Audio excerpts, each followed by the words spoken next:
Halo semua, kali ini aku akan membahas materi stokiometri yang kelima, yaitu materi stokiometri reaksi. Materi stokiometri reaksi ini aku bagi jadi dua pembahasan, yaitu stokiometri reaksi 1 tentang dasar-dasar dari stokiometri reaksi, dan stokiometri reaksi 2, yaitu tentang konsep-konsep aplikasi dari stokiometri reaksi 1. Di pembahasan kali ini, aku bahas dulu tentang stokiometri reaksi yang pertama. Terdapat 3 tipe reaksi stokiometri. Yang pertama, jika diketahui jumlah satu zat, baik itu reaksi maupun hasil reaksi. Yang kedua, jika diketahui 2 zat reaksi. Dan yang ketiga, jika diketahui jumlah satu zat reaksi dan jumlah satu zat hasil reaksi.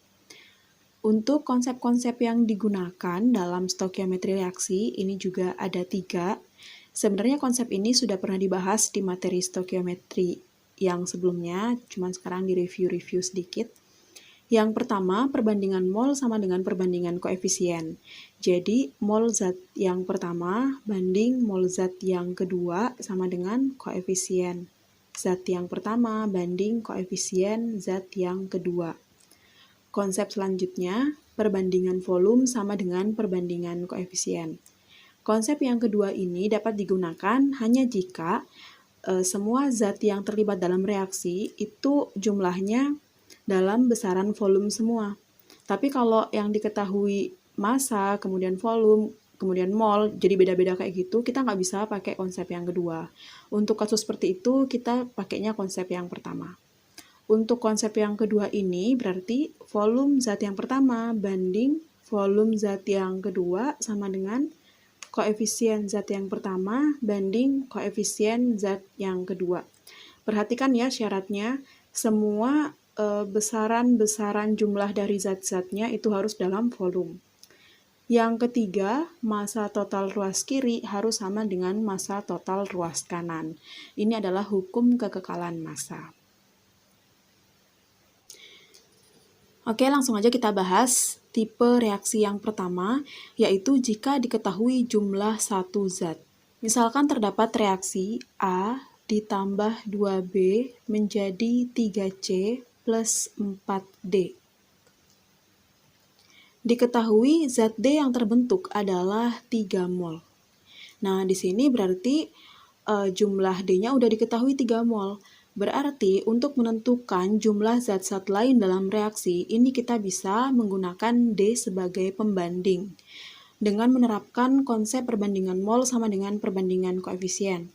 Misalkan kita mau menghitung molnya B, berarti mol B sama dengan koefisiennya B dibanding koefisien yang sudah diketahui tadi dikali mol zat yang sudah diketahui. Berarti ini 2/4 kali 3 sama dengan 6/4 sama dengan 1,5 mol. Dasar dari perhitungan ini adalah perbandingan mol sama dengan perbandingan koefisien ya. Berarti mol 1 banding mol 2 sama dengan koefisien 1 banding koefisien yang kedua. Sehingga kalau kita mau menghitung mol zat yang pertama, berarti rumusnya adalah Cof 1 banding Cof 2 dikali mol 2. Ini untuk tipe reaksi yang pertama.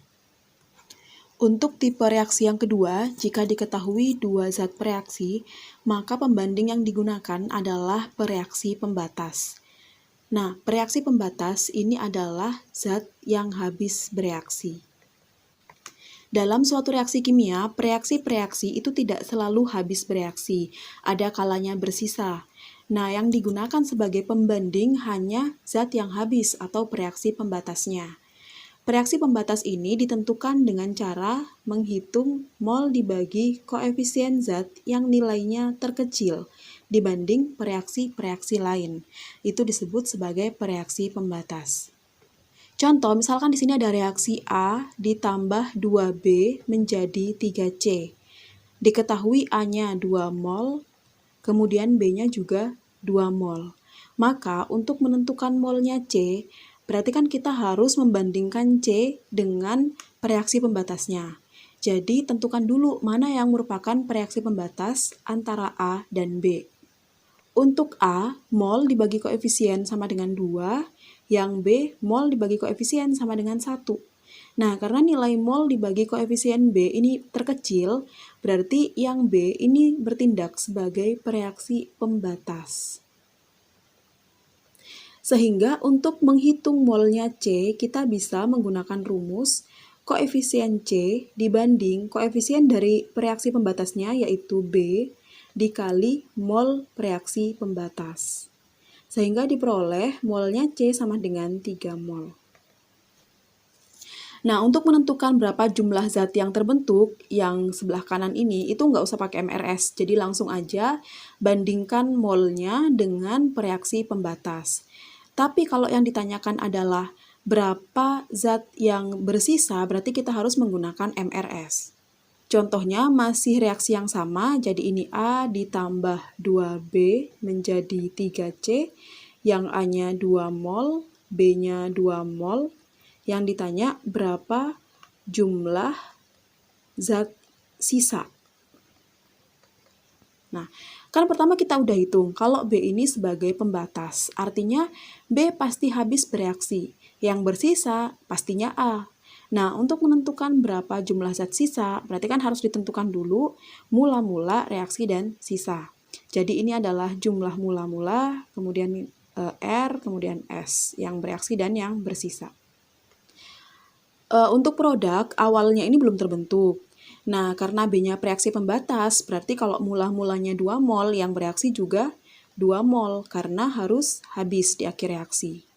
Untuk menentukan zat A yang bereaksi berapa, berarti kita harus bandingkan mol koefisien A dengan mol koefisien dari reaksi pembatasnya. Jadi, mol A yang bereaksi sama dengan koefisien A banding koefisiennya B dikali mol zat B yang bereaksi. Ini mol zat B yang bereaksi ya, 2 mol. Sama dengan 1 mol. Jadi A yang bereaksi adalah 1 mol. Sehingga zat A yang bersisa adalah 1 mol. Nah, ini adalah zat A yang tidak bereaksi, yang akan tertinggal di akhir reaksi. Sedangkan yang bereaksi membentuk produk ini hanya 1 mol. Jadi, ini adalah konsep dari reaksi pembatas. Untuk tipe reaksi yang ketiga, yaitu jika diketahui satu zat bereaksi dan satu zat hasil reaksi. Nah, jumlah zat hasil reaksi ini yang digunakan sebagai pembanding untuk menentukan jumlah zat lain dalam reaksi. Jadi, bukan jumlah dari zat reaksinya yang digunakan. Karena seperti yang aku jelaskan sebelumnya, bahwa reaksi dalam suatu reaksi kimia itu belum tentu habis bereaksi seluruhnya. Sedangkan kalau hasil reaksi ini sudah pasti dibentuk dari zat-zat reaksi yang bereaksi aja. Contohnya, misalkan di sini tuh ada A ditambah 2B menjadi 4C. Kemudian diketahui A-nya ini 1 mol, dan C-nya adalah 0,5 mol. Ditanyakan B yang bereaksi berapa? Nah, untuk menentukan mol B di sini, kita menggunakan C sebagai pembanding.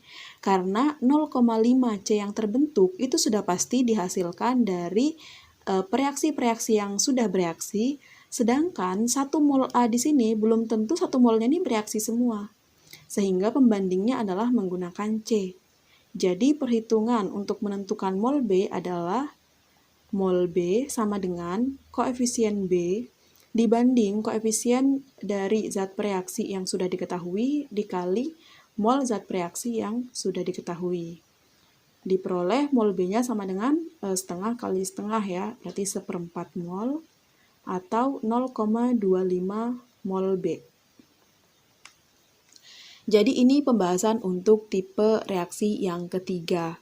Selanjutnya kita akan bahas contoh-contoh soal yang berkaitan untuk lebih memahami lagi konsep-konsep yang sudah dijelaskan.